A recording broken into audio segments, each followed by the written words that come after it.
estimadas irmãs, estimados irmãos, é com alegria que estou aqui partilhando com vocês uma pequena reflexão sobre os textos bíblicos que iluminam esta segunda semana pascal.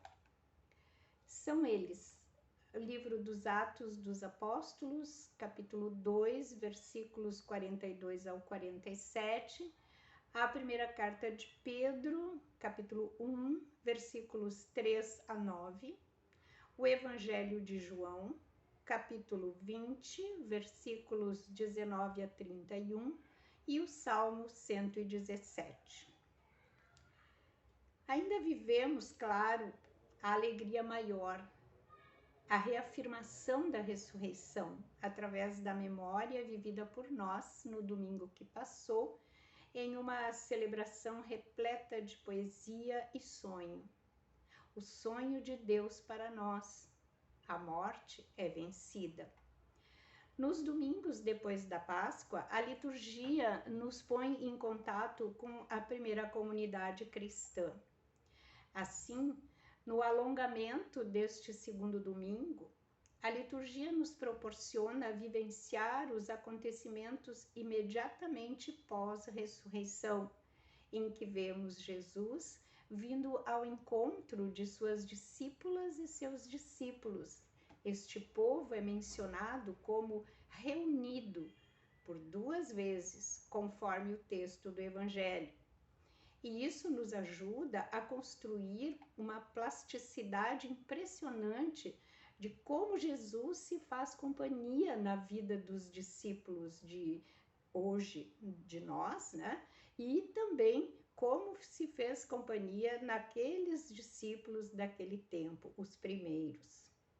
E, inclusive, na construção de uma liturgia de espera e de realização, tanto lá quanto aqui.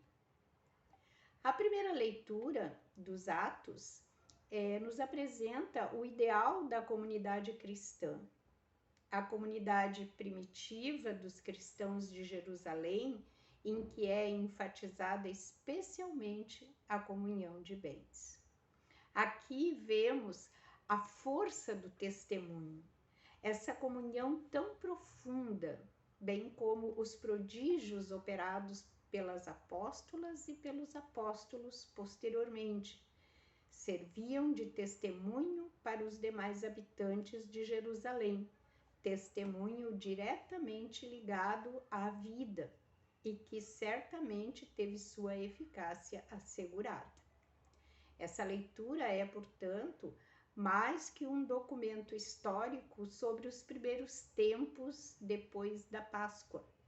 É um convite para nos perguntarmos acerca de como estamos vivendo nossa fé cristã, que tem em sua composição basicamente a partilha do que temos, incluindo do que somos, e não somente do que nos sobra. Aí se encontra um dos grandes diferenciais da Boa Nova, não só que Jesus trouxe, mas que ele mesmo foi. A segunda leitura é tomada da primeira carta de Pedro, que é uma espécie de homilia batismal, conforme a tônica pascal. A construção da esperança se desenha nessa leitura, na qual se vê uma nova configuração nas relações entre Deus e as pessoas, com acento especial para o olhar sempre misericordioso de Deus em nossa direção. Por isso, também o Salmo de resposta, o 117 desse domingo, é uma exaltação à misericórdia de Deus, dizendo que ela é eterna. A dimensão escatológica dessa leitura nos conduz igualmente a estar em comunhão com toda a criação no rumo de um Cristo agora ressuscitado e amalgamado a tudo que existe. A riqueza do Evangelho de João nos convida a muitas reflexões. Vou ficar, contudo, na questão do testemunho e das supostas provas para crer. Em geral, muitas e muitos gostam de ter provas palpáveis para acreditar. Mas, para que acreditar quando se tem provas tão contundentes? Qual é, no entanto, a garantia da certeza dessas provas? Nossa fé não vem de provas imediatas, mas da fé das testemunhas designadas por Deus, conforme lemos em Atos 10, 41. Principalmente das apóstolas e dos apóstolos e de todas nós e todos nós hoje, quando assumimos uma fé operante e rica em testemunhos. As mulheres apóstolas, em paridade com os homens, foram as testemunhas da ressurreição de Jesus.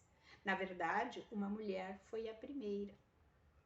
Elas e eles puderam ver o ressuscitado e por isso acreditaram.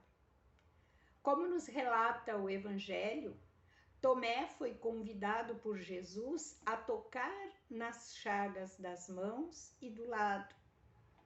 E, sendo convidado a verificar, acreditou e disse: meu Senhor e meu Deus.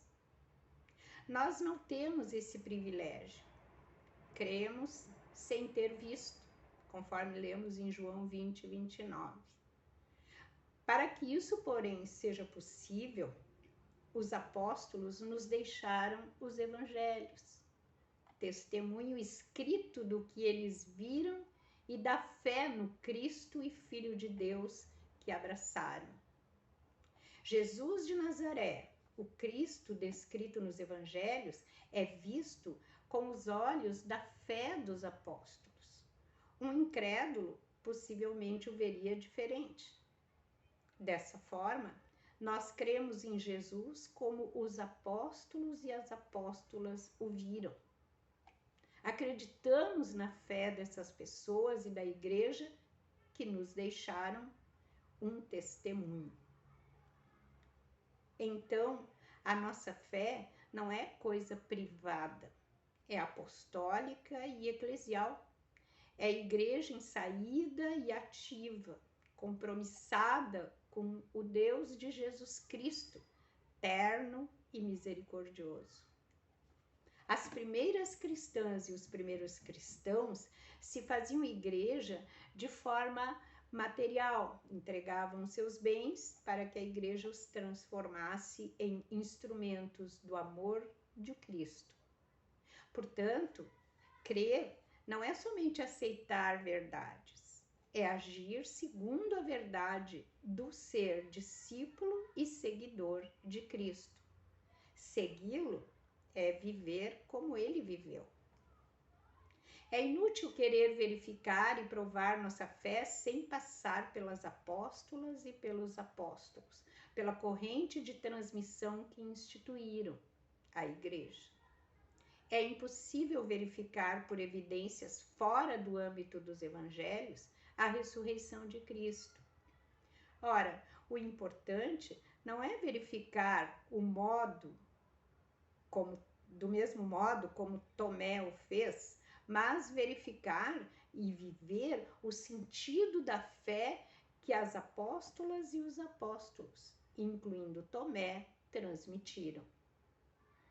A sua fé exige que creiamos em seu testemunho sobre Jesus morto e ressuscitado e também e principalmente que pratiquemos a vida de comunhão sororal e fraterna na comunidade eclesial que brotou da pregação deles e, por que não, delas, estendendo essa vida em comunhão, inclusive para além dessa comunidade eclesial, instalando-a ou instalando-se ao longo dos tempos, seja através da oração, seja através da presença no mundo das aflições das e dos que sofrem toda sorte de infortúnios, construindo em todos e todas nós as bases para sermos instrumentos da misericórdia de Deus.